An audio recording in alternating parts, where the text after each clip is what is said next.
तो दोस्तों एक बार फिर से स्वागत है आप सभी का आपके अपने favourite English learning channel scholar English पर। मेरा नाम है दीपिका कुमावत और मैं इस चैनल पर वेरियस कॉम्पिटिटिव एग्जाम्स के लिए इंग्लिश सब्जेक्ट टीच करती हूँ। तो बेसिकली आज के इस वीडियो में हम एक बहुत ही शानदार और इंटरेस्टिंग पोएम को डिस्कस करने वाले हैं जिसका नाम है nothing gold can stay by Robert Frost. तो चलिए पोएम में आगे बढ़ने से पहले सबसे पहले हम हमारे पोएट के बारे में थोड़ी बहुत इन्फॉर्मेशन देख लेते हैं। दोस्तों अगर बात की जाए हमारे पोएट के बारे में तो रॉबर्ट फ्रॉस्ट इनका जन्म जो है वो 26 March 1874 San Francisco California United States में हुआ था। वो एक American poet teacher and lecturer थे। लिटरेचर में उनके कंट्रीब्यूशन के लिए उन्हें 4 बार पुलित्जर प्राइज से सम्मानित भी किया गया है। उनका जन्म हालांकि अमेरिका में हुआ था लेकिन उन्होंने अपना अधिकांश जीवन न्यू हैम्पशायर में बिताया। उन्होंने शुरुआत में अपने काम को पब्लिश करवाने के लिए बहुत ज़्यादा स्ट्रगल फेस किया। उनके कामों में अक्सर रूरल लाइफ की सेटिंग का इस्तेमाल किया जाता था और इसका इस्तेमाल जो है वो complex social and philosophical themes की जांच करने के लिए वो किया करते थे। वो अपनी पोयम में जो है वो खुद का पॉइंट ऑफ व्यू ज़्यादा इस्तेमाल करते थे और उनकी जो कविता है वो हमेशा खुशी से शुरू होती है और ज्ञान पर समाप्त होती है। और लास्टली उनकी डेथ जो है वो 29 जनवरी 1963 बोस्टन यूनाइटेड स्टेट्स में हुई थी। तो दोस्तों ये तो हमने बात की हमारे पोएट के बारे में। अब इसी के साथ हम आगे बढ़ेंगे और जानेंगे कि हमारी पोयम हमें क्या मैसेज देना चाहती है। दोस्तों अगर बात की जाए इस पोयम के बारे में तो ये पोयम 1923 में हमारे पोएट के कलेक्शन द येल रिव्यू में पब्लिश की गई थी। दोस्तों इस पोयम का टाइटल है नथिंग गोल्ड कैन स्टे। इसका मतलब होता है कि कुछ भी सुंदर, कुछ भी नया और कुछ भी अनमोल ज़्यादा देर तक नहीं टिक पाता। जैसे कि हमारी लाइफ में आने वाले खूबसूरत पल, नई चीज़ें या फिर सब कुछ एक टाइम के बाद बदल जाती है या फिर ख़त्म हो जाती है। तो ये बेसिकली पोयम जो है वो हमें हमारी लाइफ की सच्चाई बताती है। हमारे पोएट कहना चाहते हैं कि जैसे पेड़ के नए पत्ते पहले तो सुनहरे लगते हैं यानी कि गोल्डन लगते हैं, लेकिन थोड़े समय बाद वो भी या तो फीके पड़ जाते हैं या फिर नष्ट हो जाते हैं। उसी तरह हर नई और अच्छी चीज़ एक समय के बाद बदल जाती है या फिर ख़त्म हो जाती है। इसलिए हमें हर अच्छे मोमेंट को पूरी तरह इंजॉय कर लेना चाहिए क्योंकि वो लम्हा फिर से नहीं आता। तो इस तरह से यहाँ पर बताने की कोशिश की गई है और यही है हमारी पोयम का मेन थीम। तो चलिए अब इस पोयम को और भी अच्छे से और डिटेल में समझने के लिए हम इस पोयम का लाइन टू लाइन एक्सप्लेनेशन देखकर इसे समझने की कोशिश करते हैं। तो दोस्तों हमारी पोयम की सबसे पहली लाइन आती है nature's first green is gold. यानी कि इस लाइन का मतलब है कि जब पेड़ पौधों में सबसे पहले पत्ते आते हैं, जब यानी कि जब नए पत्ते आते हैं तो वो हल्के गोल्डन या फिर ब्राइट ग्रीन कलर के होते हैं। यानी कि यहाँ पर बेसिकली बताने की कोशिश की गई है कि किसी भी चीज़ की शुरुआत बहुत ही स्पेशल और ब्यूटीफुल होती है।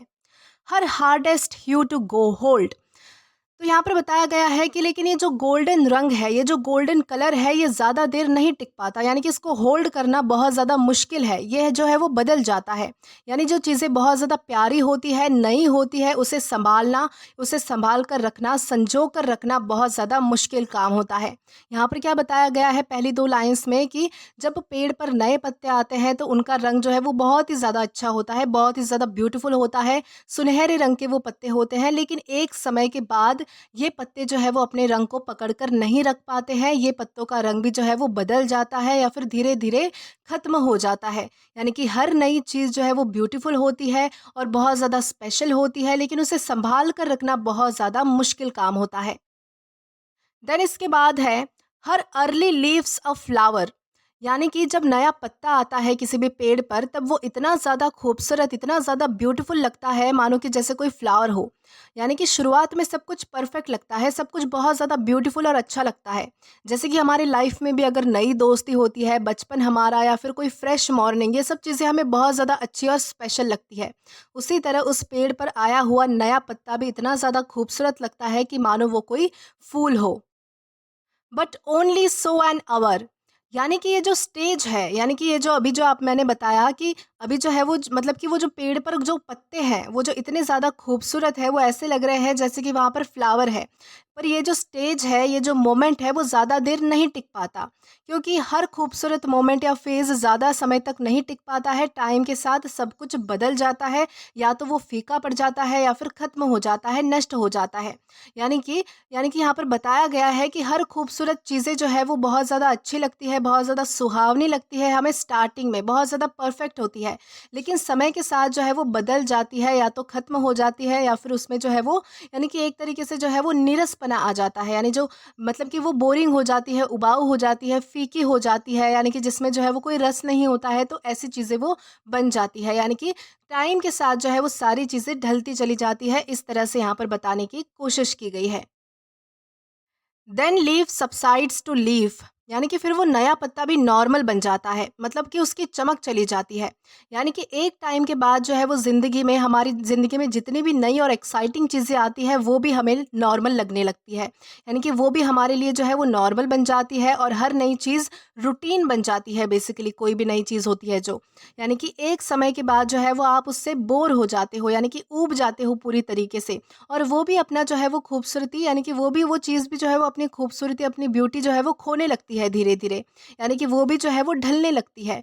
तो यहाँ पर इसी तरह से ये बताया गया है कि कोई भी जो चीज़ है, वो जो है वो धीरे-धीरे उसकी चमक चली जाती है, वो भी नॉर्मल बन जाती है, और लास्ट में जो है वो हर एक चीज़ हमारे लिए रूटीन बन जाती है।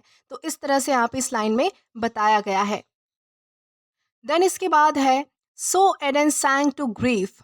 दोस्तों यानी कि यहाँ पर बताया गया है कि ये सारी जितनी भी अच्छी चीज़ें होती है वो ख़त्म हो जाती है। जैसे मानो कि एडन गार्डन भी दुख में डूब चुका हो। दोस्तों अब ये एडन गार्डन क्या है, तो एडन जो गार्डन है ये बाइबल की एक ऐसी जगह है जहाँ पर सब कुछ परफेक्ट है, जहाँ पर बहुत ज़्यादा पीस है, बहुत ज़्यादा शांति है, बहुत ज़्यादा खुशी है। तो वो ये ऐसी जगह है। यानी कि यहाँ पर बताया गया है कि एक समय के बाद परफेक्ट से परफेक्ट चीज़ भी रूखी सूखी हो जाती है, यानी कि हर अच्छी चीज़ों का भी एंड होता है। यानी कि अब देखिए आपकी एडन गार्डन कितनी बड़ी चीज़ है, यानी कि कितनी अच्छी चीज़ है, और वो भी यहाँ पर कैसे दिखाया हुआ है कि वो भी दुख में डूब रहा है। यानी कि यहाँ पर बताने की कोशिश की गई है कि अच्छी चीज़ों का भी अंत आता है। देन हमारी लास्ट टू लाइन्स आती है so dawn goes down today nothing gold can stay. यहाँ पर हमारी लास्ट लाइन में बताया गया है कि जैसे सुबह की खूबसूरत रोशनी दिन में बदल जाती है, वैसे ही कोई भी सुंदर नया और अनमोल मोमेंट जिंदगी में हमेशा के लिए नहीं टिक पाता। यानी कि यहाँ पर समझाया गया है कि सुबह का जो पल होता है वो बहुत ही ज़्यादा फ्रेश और पीसफुल होता है, वो भी ज़्यादा देर तक नहीं टिक पाता। यानी कि टाइम बदलना नेचुरल है। यानी कि जैसे कि आपने देखा होगा कि जब आप सुबह उठते हो तो आपको बहुत ज़्यादा फ्रेश लगता है, क्योंकि उस टाइम में जो है वो हमारा यानी कि घर के आसपास का जो नेचर होता है, जो एटमॉस्फेयर होता है वो बहुत ज़्यादा सुहावना होता है। लेकिन धीरे धीरे आप देखते होंगे कि जैसे जैसे टाइम यानी कि बीतता है, वैसे ही 11-12 बजे तक जो है वो धूप आने लगती है, बहुत ज़्यादा बोरिंग सा वो माहौल हो जाता है पूरी तरीके से। यानी कि यहाँ पर बताया गया है कि जो सुबह की रोशनी है वो भी दिन में बदल जाती है। यानी कि ये जो टाइम चेंज होना ये प्रकृति का नियम है, उसी तरह किसी भी चीज़ का चेंज होना टाइम के साथ वो भी प्रकृति का नियम है। पहले कोई भी चीज़ बहुत ज़्यादा खूबसूरत लगती है, लेकिन टाइम के साथ वो भी जो है वो फीकी हो जाती है, या फिर ख़त्म होने पर यानी कि ख़त्म होने लगती है। तो इस तरह से यहाँ पर बताया गया है। दोस्तों ये जो लास्ट टू लाइंस है ये पूरे पोएम का सच और सेंट्रल आइडिया हमें बताती है कि ज़िंदगी में हर अच्छा वक्त या फिर मोमेंट टेम्पररी होता है, यानी कि परमानेंट नहीं होता। इसलिए हमें उस वक्त को तभी इंजॉय कर लेना चाहिए, अच्छे से जी लेना चाहिए। तो इस तरह से हमें जो है वो यहाँ पर थ्रू आउट द पोएम बताने की कोशिश की गई है। तो दोस्तों इसी के साथ हमारी इस पोएम का लाइन टू लाइन एक्सप्लेनेशन यहाँ पर ख़त्म होता है। आशा करती हूँ कि आपको ये पोएम अच्छे से समझ आई हो और पसंद भी आई हो। दोस्तों अगर आपने अभी तक हमारा टेलीग्राम चैनल ज्वाइन नहीं किया है तो टेलीग्राम पर English with Deepika Kumawat search करके या फिर डिस्क्रिप्शन में दिए गए लिंक के थ्रू डायरेक्ट आप हमारा टेलीग्राम चैनल ज्वाइन कर सकते हैं, ताकि आप कभी भी किसी भी नए आने वाले वीडियो से रिलेटेड कोई भी अपडेट्स को मिस ना करें। और दोस्तों अगर आपको आज का ये वीडियो पसंद आया है या फिर हेल्पफुल लगा है तो do like this video, subscribe the channel and share as much as you can. और अगर आपने इससे पहले वाले वीडियोस नहीं देखे हैं तो यहाँ पर मैंने एक प्लेलिस्ट प्रोवाइड कर दी है, जहाँ पर आप क्लिक करके वो सभी पहले वाले वीडियोस भी देख सकते हैं और एक्सप्लोर कर सकते हैं। Till then keep learning. Thank you.